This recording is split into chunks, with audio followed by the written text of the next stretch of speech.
Hello welcome back Aisha's കിച്ചണിലേക്ക് എല്ലാവർക്കും സ്വാഗതം.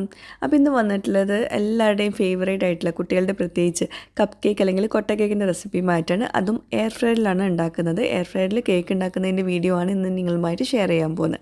അതുപോലെ നമ്മുടെ ചാനൽ ഇതുവരെ സബ്സ്ക്രൈബ് ചെയ്ത് കാണുന്നവരുണ്ടെങ്കിൽ ഒന്ന് സബ്സ്ക്രൈബ് ചെയ്യണേ. അവിടെ കന്നേരം സബ്സ്ക്രൈബ് ഒന്ന് പ്രസ് ചെയ്യുക. അതിൻ്റെ കൂടെ ചെറിയൊരു ബെല്ലൈക്കൺ ഉണ്ട്, അതുകൂടെ ഒന്ന് പ്രസ് ചെയ്യുക. അപ്പോൾ ഇതുപോലെ കാണാം, ഇതിൽ ഓൾ വേണം പ്രസ് ചെയ്യാൻ. അപ്പോൾ ശരി, നമുക്ക് ഇന്നത്തെ വീഡിയോയിലോട്ട് പോകാം. അപ്പോൾ ആദ്യം നമുക്ക് ഈ കപ്പ് കേക്ക് ഉണ്ടാക്കാനുള്ള കേക്ക് ബാറ്റർ ഒന്ന് റെഡിയാക്കി എടുക്കാം. അപ്പോൾ അതിനായിട്ട് ഞാൻ ആദ്യം 3/4 കപ്പ് മൈദപ്പൊടി എടുത്തിട്ടുണ്ട്. അത് നമുക്ക് ഒന്ന് അരിച്ചെടുക്കണം. അപ്പോൾ അതിനായിട്ട് ഞാൻ അരിപ്പയിലോട്ട് ഇട്ട് കൊടുക്കുക കേട്ടോ. 3/4 കപ്പാണ് എടുത്തിട്ടുള്ളത്. 1/2 കപ്പും 1/4 കപ്പും കൂടി എടുത്തിട്ട് അങ്ങനെയാണ് അളന്നെടുത്തിട്ടുള്ളത്. പിന്നെ അതിലോട്ട് 1 ടീസ്പൂൺ ബേക്കിംഗ് പൗഡർ ചേർത്ത് കൊടുക്കുക. അതുപോലെ ഒരു 1/4 ടീസ്പൂണിലും കുറവ് ഉപ്പ് ചേർത്ത് കൊടുക്കുക. ഇത് മൂന്നും കൂടി അരിപ്പയിലൂടെ ഒന്ന് അരച്ചെടുക്കണം. പിന്നെ വീട്ടിൽ എയർ ഫ്രയർ ഇല്ലാത്തവർ ഓവനിൽ വെച്ചിട്ട് ഇത് ബേക്ക് ചെയ്തെടുക്കുക, അല്ലെങ്കിൽ സ്റ്റൗ ടോപ്പിൽ വെച്ചിട്ട് ബേക്ക് ചെയ്തെടുക്കുക കേട്ടോ. അപ്പോൾ നമ്മുടെ പൊടി ഒന്ന് അരിപ്പയിലൂടെ അരച്ചെടുത്തിട്ടുണ്ട്. അത് നമുക്ക് മാറ്റി വയ്ക്കാം. ഇനി നമുക്ക് മുട്ടയുടെ മിക്സ് ഒന്ന് ബീറ്റ് ചെയ്തെടുക്കാനുണ്ട്. അപ്പോൾ നമ്മുടെ പൊടിയുടെ മിക്സ് അവിടെ മാറ്റി വയ്ക്കുന്നുണ്ട്. ഇനി വേറൊരു ബൗൾ എടുത്തിട്ട് അതിലോട്ട് 2 മുട്ട, റൂം ടെമ്പറേച്ചറിലുള്ള 2 മുട്ട പൊട്ടിച്ചൊഴിക്കുകയാണ്. റൂം ടെമ്പറേച്ചർ എന്ന് പറയാൻ കാരണം ഫ്രിഡ്ജിൽ വെച്ച മുട്ടയാണെങ്കിൽ പുറത്ത് വെച്ച് നോർമൽ ടെമ്പറേച്ചർ ആ തണുപ്പൊക്കെ പോയ ശേഷം വേണം നമുക്ക് ഇതുപോലെ ബീറ്റ് ചെയ്തെടുക്കാൻ കേട്ടോ. അതെല്ലാ കേക്ക് ഉണ്ടാക്കുമ്പോൾ അങ്ങനെ തന്നെ ചെയ്യണം. നമ്മളിപ്പോൾ ഇത് ഉണ്ടാക്കുന്നത് സിമ്പിളായിട്ടുള്ളൊരു വാനില കപ്പ് കേക്കാണ്. അടിപൊളി ടേസ്റ്റ് ആട്ടോ, നല്ല പെർഫെക്റ്റ് ആയിട്ട് വരും ചെയ്യും. ഇനി ഈ 2 മുട്ടയിലോട്ട് 1/2 കപ്പിലും കുറച്ച് കുറവ് എടുത്തിട്ടുണ്ട് പഞ്ചസാര. അപ്പം ഇത് നല്ല കറക്റ്റ് മധുരമാണ്. അപ്പോൾ കൂടുതൽ മധുരം ആവശ്യമുള്ളവർക്ക് 1/2 കപ്പിന് എടുക്കുക. ഞാൻ 1/2 കപ്പിലും കുറവ് എടുത്തിട്ടുള്ളത്. ഇനി മധുരം അത്രയും വേണ്ട എന്നുള്ളവർക്ക് അതിലേക്കാളും കുറവ് എടുക്കുക കേട്ടോ. പക്ഷേ ഞാനിപ്പോൾ എടുത്തത് 1/2 കപ്പിലൊരു 2 ടേബിൾ സ്പൂൺ അല്ലെങ്കിൽ 3 ടേബിൾ സ്പൂൺ കുറവായിരിക്കും കേട്ടോ. അപ്പോൾ നല്ലോണം ഒന്ന് ബീറ്റ് ചെയ്തെടുക്കുക. മുട്ട നല്ലോണം പതഞ്ഞ് ആ ഒരു മഞ്ഞ കളറൊക്കെ മാറി വൈറ്റ് കളറിലാവുന്ന വരെ ബീറ്റ് ചെയ്തെടുക്കുക. അതിന് ശേഷം അതിലോട്ടൊരു 1/4 കപ്പ് ഓയിൽ ചേർത്ത് കൊടുക്കുക. നല്ലോണം ബീറ്റ് ചെയ്ത ശേഷം വേണം ഓയിൽ ചേർത്ത് കൊടുക്കാൻ. സൺഫ്ലവർ ഓയിലാണ് ചേർത്തിട്ടുള്ളത്. പിന്നെ ഒരു ടീസ്പൂണോളം വാനില എസൻസും കൂടി ചേർത്ത് കൊടുത്തിട്ട് ഒന്നുകൂടെ ചെറുതായിട്ടൊന്ന് ബീറ്റ് ചെയ്താൽ മതി. ഇനി ഭയങ്കരമായിട്ട് ബീറ്റ് ചെയ്തെടുക്കണ്ട കേട്ടോ. പിന്നെ നമുക്കിതിലോട്ട് ഫ്ലോർ മിക്സ് ചേർത്ത് കൊടുത്ത ശേഷം പിന്നെ ബീറ്റർ വെച്ചിട്ട് ബീറ്റ് ചെയ്യേണ്ട. അപ്പോൾ ഇത്രയും ബീറ്റ് ചെയ്തെടുത്താൽ മതി. ഇനി നമുക്ക് സാധാ സ്പാറ്റിൽ വെച്ചിട്ട് മിക്സ് ചെയ്തെടുത്താൽ മതി കേട്ടോ. അപ്പോൾ നമ്മളിനി ഫ്ലോറിൻ്റെ മിക്സ് ഇതിലോട്ട് ചേർത്ത് കൊടുക്കുകയാണ്. 3 ബാച്ചുകളായിട്ടാണ് ചേർക്കുന്നത്. എല്ലാം കൂടി ഒരുമിച്ച് ചേർത്ത് കൊടുത്താൽ നമുക്കത് ഭയങ്കര കട്ടിയായിട്ട് മാറും. അതുപോലെ നമ്മൾ നേരത്തെ മുട്ടയുടെ മിക്സ് പതപ്പിച്ചെടുത്തില്ലേ, അപ്പോൾ അതിൻ്റെ ആ ഒരു ടെക്സ്ചർ മാറിപ്പോവാണ്ട് കുറേശ്ശെ ചേർത്ത് കൊടുത്തിട്ട് അതൊന്ന് മിക്സ് ചെയ്തെടുക്കുക. വല്ലാണ്ട് കുത്തി കളിക്കരുത് കേട്ടോ ബാറ്റർ. അപ്പോൾ പിന്നെ ഭയങ്കരമായിട്ട് നമ്മുടെ കേക്ക് പൊങ്ങി വരില്ല. അപ്പോൾ അങ്ങനത്തെ പ്രശ്നങ്ങളൊക്കെ ഉണ്ടാവും. അപ്പോൾ അതാ നമ്മുടെ ഈ ഒരു കപ്പ് കേക്കിൻ്റെ ബാറ്റർ ഉണ്ടല്ലോ, അത് ഭയങ്കര തിക്കാവാനും പാടില്ല, എന്നാൽ ഭയങ്കര ലൂസ് ആവാനും പാടില്ല. അപ്പോൾ അതാ ഇത് കുറച്ച് തിക്കായ പോലെ ഉണ്ട്. അപ്പോൾ അതുകൊണ്ട് ഞാൻ 1 ടേബിൾ സ്പൂണോളം പാല് ചേർത്ത് കൊടുക്കുന്നുണ്ട്. അല്ലെങ്കിൽ നിങ്ങൾ വെള്ളം ചേർത്താലും മതി, കുഴപ്പമില്ല. പാലാണെങ്കിൽ ബെസ്റ്റ്. അപ്പോൾ ഞാൻ പാൽ 1 ടേബിൾ സ്പൂൺ ചേർത്തിട്ടുണ്ട്. കുറച്ചുകൂടെ ചേർക്കാമായിരുന്നു, കാരണം നമ്മുടെ ബാറ്റർ ഒന്നുകൂടെ ഒരു ചെറിയൊരു തിക്നെസ്സും കൂടി കൂടുതലുണ്ട്. കൂടുതൽ തിക്കായി കഴിഞ്ഞാൽ എന്താണെന്ന് വെച്ചാൽ നമ്മുടെ കേക്കിൻ്റെ മുകളിൽ ക്രാക്സ് വരും. ക്രാക്സ് വരാൻ കുറേ കാരണങ്ങളുണ്ട്, ഇതും ഒരു കാരണമാണ് കേട്ടോ.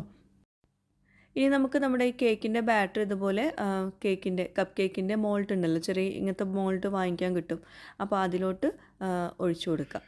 ഇങ്ങനെ ആകുമ്പോൾ നമുക്കിങ്ങനെ സിംഗിളായിട്ട് എടുത്ത് വയ്ക്കുക. ഞാനിപ്പം ഇത് എയർ ഫ്രയറിൽ വെച്ചിട്ടാണല്ലോ ബേക്ക് ചെയ്തെടുക്കുന്നത്. അപ്പോൾ അതുകൊണ്ട് തന്നെ അതിൻ്റെ അകത്ത് എന്താ പറയുക, ആദ്യം ഇതൊന്ന് വെച്ച് നോക്കണം കേട്ടോ. ഈ മോൾഡൊക്കെ വെച്ചിട്ട് എത്ര എണ്ണം നമുക്ക് അതിൻ്റെ അകത്ത് വെക്കാൻ പറ്റും എന്നുള്ളത് നോക്കണം. എയർ ഫ്രയറിൽ നമ്മൾ ഓവണിനെ പോലെയല്ല, ഓവണ് കുറച്ച് വലുപ്പം ഉണ്ടാവും, എയർ ഫ്രയർ കുറച്ച് കുഞ്ഞതല്ലേ.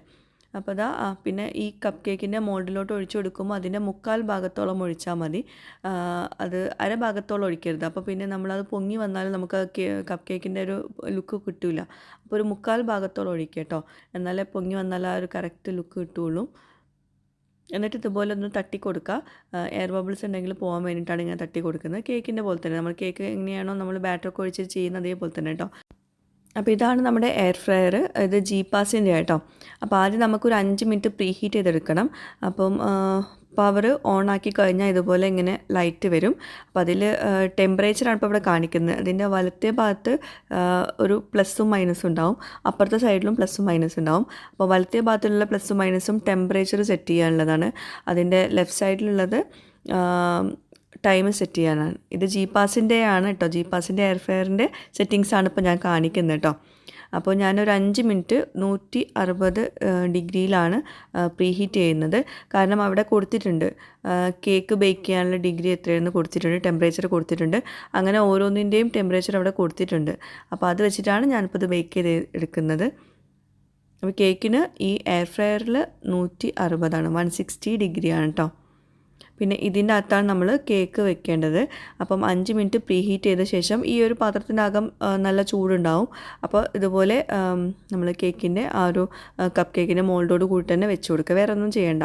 അതുപോലെ മോൾഡ് നമ്മൾ കേക്കിൻ്റെ ബാറ്റർ ഒഴിക്കുന്നതിന് മുമ്പ് നമ്മൾ ഗ്രീസ് ചെയ്ത് കൊടുക്കേണ്ടെന്ന് ആവശ്യമില്ല കേട്ടോ. അതായത് എണ്ണ തടവി കൊടുക്കേണ്ടെന്ന് ആവശ്യമില്ല. ഓക്കെ, അപ്പോൾ നമുക്കിനി ബേക്ക് ചെയ്തെടുക്കാം. എയർ ഫ്രയറിൽ എങ്ങനെയാണ് കപ്പ് കേക്ക് ബേക്ക് ചെയ്ത് കിട്ടുകയെന്ന് നോക്കണ്ടേ.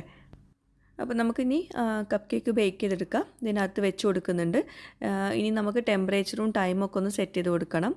അപ്പോൾ ഇതിങ്ങനെ പ്രസ് ചെയ്ത് കഴിഞ്ഞിട്ടുണ്ടെങ്കിൽ അവിടെ ലൈറ്റ് വരും. അപ്പോൾ അവിടെ ഓൾറെഡി നമ്മൾ 160 ഡിഗ്രി പ്രീ ഹീറ്റ് ചെയ്തല്ലോ, അപ്പം 160 ഡിഗ്രി തന്നെയാണ്. ഇനി നമുക്ക് ടൈമിംഗ് ആണ് വെച്ച് കൊടുക്കേണ്ടത്. ഒരു 13 to 15 അതിൻ്റെ അകത്ത് നമ്മൾ കപ്പ് കേക്ക് റെഡിയായി കിട്ടുക കേട്ടോ.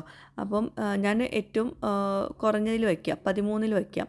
അങ്ങനെ റെഡി ആയിട്ടില്ല എന്നാണെങ്കിൽ 2 മിനിറ്റും കൂടി കൂട്ടി വയ്ക്കുക. കാരണം നമ്മളെടുക്കുന്ന മോൾഡ് അതിൻ്റെ സൈസൊക്കെ വെച്ചിട്ട് ആണ് നമ്മൾ ഇതിൻ്റെ ടൈമൊക്കെ സെറ്റ് ചെയ്യേണ്ടത്. അപ്പോൾ 13 മിനിറ്റാണ് മിനിമം.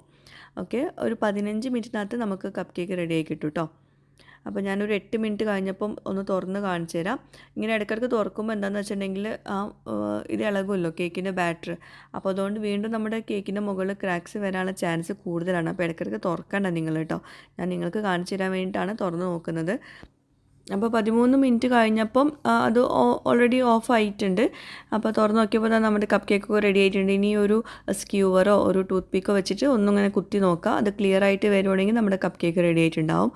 അപ്പോൾ ഇങ്ങനെ കപ്പ് കേക്കിൻ്റെ മുകളിലൊക്കെ ഇങ്ങനെ ഒരു എന്താ പറയുക, ഒരു ഹാർഡ്നെസ് ഉണ്ടാവില്ലേ, ചെറിയൊരു ക്രംസൊക്കെ ഉണ്ടാവില്ലേ, അതേപോലെ തന്നെ വന്നിട്ടുണ്ട്. നല്ല പെർഫെക്റ്റ് ആയിട്ട് വന്നിട്ടുണ്ട്. എന്താ പറയുക, നിങ്ങൾക്ക് ധൈര്യമായിട്ട് ഓവൺ ഇല്ലെങ്കിലും ഈ എയർ ഫ്രയർ ഉണ്ടെങ്കിൽ നിങ്ങൾക്ക് കൂളായിട്ട് ഇതുപോലെ കേക്ക്സൊക്കെ ഉണ്ടാക്കിയെടുക്കാൻ പറ്റും. അതിന് സൈസ് കുറച്ച് കുറവായിരിക്കും, അത്രയേ ഉള്ളൂ. അപ്പോൾ ഇതുപോലെ കുഞ്ഞു കുഞ്ഞു കേക്ക്സൊക്കെ ഉണ്ടാക്കാം. അപ്പോൾ നല്ല സിമ്പിളായിട്ട് ഉണ്ടാക്കാൻ പറ്റും. അപ്പോൾ അതുപോലെ ഈ എയർ ഫ്രയർ കൊണ്ട് കുറേ ഗുണങ്ങളുണ്ട് കേട്ടോ. നമുക്ക് ഒരുപാട് ഫുഡൊക്കെ ഉണ്ടാക്കാൻ, വെറൈറ്റി ഫുഡൊക്കെ ഉണ്ടാക്കാൻ പറ്റുന്ന, എണ്ണ ഇല്ലാണ്ട് ഉണ്ടാക്കാൻ പറ്റുന്നൊരു സംഭവമാണ് എയർ ഫ്രയർ. അതിൻ്റെ റെസിപ്പി ഞാൻ മുമ്പ് ഷെയർ ചെയ്തിട്ടുണ്ടായിരുന്നു. എയർ ഫ്രയറിൻ്റെ ഡീറ്റെയിൽഡ് ആയിട്ടുള്ള റിവ്യൂ ഒക്കെ ഷെയർ ചെയ്തിട്ടുണ്ടായിരുന്നു. അപ്പോൾ ഇത് നമ്മുടെ കപ്പ് കേക്ക് നല്ല പെർഫെക്റ്റ് ആയിട്ട് വന്നിട്ടുണ്ട്. മുകളിൽ കുറച്ച് ക്രാക്സ് ഉണ്ട്, പക്ഷേ അത് ടേസ്റ്റിലൊട്ടും ബാധിക്കുന്നതല്ല. ഞാൻ പറഞ്ഞല്ലോ ഇടയ്ക്കിടയ്ക്ക് ഞാൻ തുറന്നു നോക്കാൻ പാടില്ല. അതുപോലെ നമ്മുടെ കേക്കിൻ്റെ ബാറ്റർ കുറച്ചൊന്നുകൂടെ ലൂസാക്കാനുണ്ടായിരുന്നു. അപ്പം ഇനി ഇത് ചൂടാറിയ ശേഷം വേണം നമുക്കിത് തുറന്നു നോക്കാൻ കേട്ടോ. ചൂടോട് കൂടിയിട്ട് കഴിക്കുന്നതിലും നല്ലത് അതൊന്ന് സെറ്റായിട്ട് കഴിക്കുന്നതാണ്. അപ്പോൾ നമ്മുടെ കപ്പ് കേക്ക് ഇതാ പെർഫെക്റ്റ്ലി റെഡി ആയിട്ടുണ്ട്. ഞാനത് പൊട്ടിച്ച് കാണിച്ചു തരാം. അപ്പോൾ കുഞ്ഞു കുഞ്ഞു മോൾഡിലൊക്കെ ആണെങ്കിൽ കുറച്ച് കൂടുതൽ നിങ്ങൾക്ക് ആ ഒരു ബാറ്റർ വെച്ചിട്ട് ഉണ്ടാക്കാൻ പറ്റും കേട്ടോ. ഇതിപ്പം ഇത്രേ ഉണ്ടാക്കാൻ പറ്റിയിട്ടുള്ളൂ. ഒരു 6 കപ്പ് കേക്ക്സാണ് ഇത് വെച്ചിട്ട് ഉണ്ടാക്കാൻ പറ്റിയിട്ടുള്ളത് കേട്ടോ. അപ്പോൾ പുറമേ നല്ല കുറച്ചൊരു ക്രംസൊക്കെ വന്നിട്ട് അകത്ത് നല്ല സോഫ്റ്റ് ആയിട്ടുള്ള അടിപൊളി കപ്പ് കേക്കാണ്. നല്ല ടേസ്റ്റാണിത്. ഈ ഒരു റെസിപ്പി വെച്ചിട്ട് നിങ്ങൾക്ക് എയർ ഫ്രയർ ഇല്ലെങ്കിലും നിങ്ങൾക്ക് ഓവണിലും ഇത് സെയിം ബേക്ക് ചെയ്തെടുക്കാം. അല്ലെങ്കിൽ സ്റ്റൗ ടോപ്പിൽ ഞാൻ കേക്ക് വിത്തൗട്ട് ഓവൺ എങ്ങനെയാണ് ഉണ്ടാക്കുന്നത് അതേപോലെ നിങ്ങൾക്ക് ചെയ്തെടുക്കാം കേട്ടോ.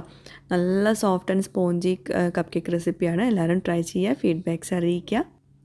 പുതിയൊരു വീഡിയോയുമായിട്ട് വ്ളോഗുമായിട്ടൊക്കെ വരുന്നവരേക്കും ബൈ. താങ്ക്